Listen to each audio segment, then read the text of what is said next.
పితా పుత్ర పవిత్రాత్మ నామమున ఆమెన్. సామాన్య 21వ శుక్రవారము. మొదటి పఠనము.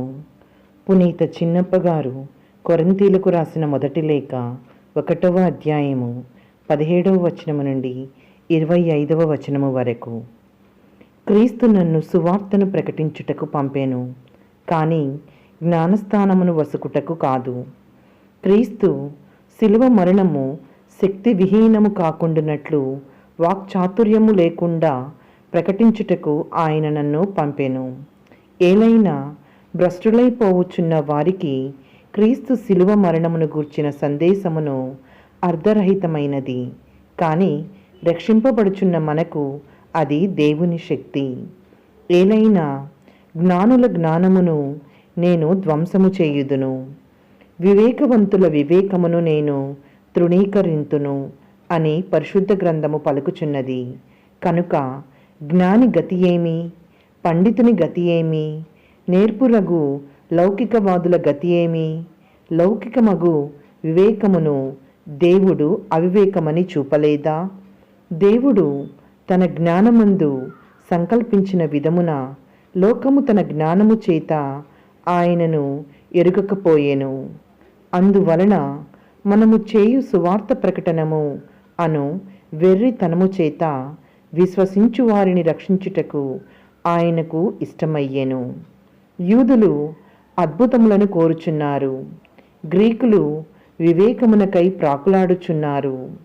యూదులకు ఆటంకమును అన్యులకు అవివేకమును అగు సిలువ వేయబడిన క్రీస్తును మనము ప్రకటించుచున్నాము. కావున దేవుని పిలుపును పొందిన యూదులకును అన్యులకును దేవుని శక్తియు వివేకమును అగు క్రీస్తే ఈ సందేశము. ఏలైనా దేవునికి అవివేకమని తోచినది మానవుల వివేకము కంటెను గొప్పది, దేవునికి బలహీనత అని తోచినది మానవుల శక్తి కంటే దృఢమైనది. ఇది ప్రభువు వాక్కు. సర్వేశ్వరునికి వందనములు.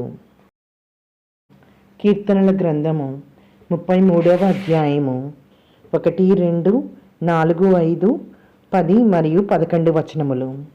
అందరూ లోకమంతయు ప్రభువు ప్రేమతో నిండియున్నది. నీతిమంతులారా ప్రభువును చూచి ఆనందనాదము చేయుడు. రుజువర్తనులు ప్రభువుని స్తుతించుట యుక్తము. తంత్రీ వాద్యముతో ప్రభువును నొత్తుంపుడు.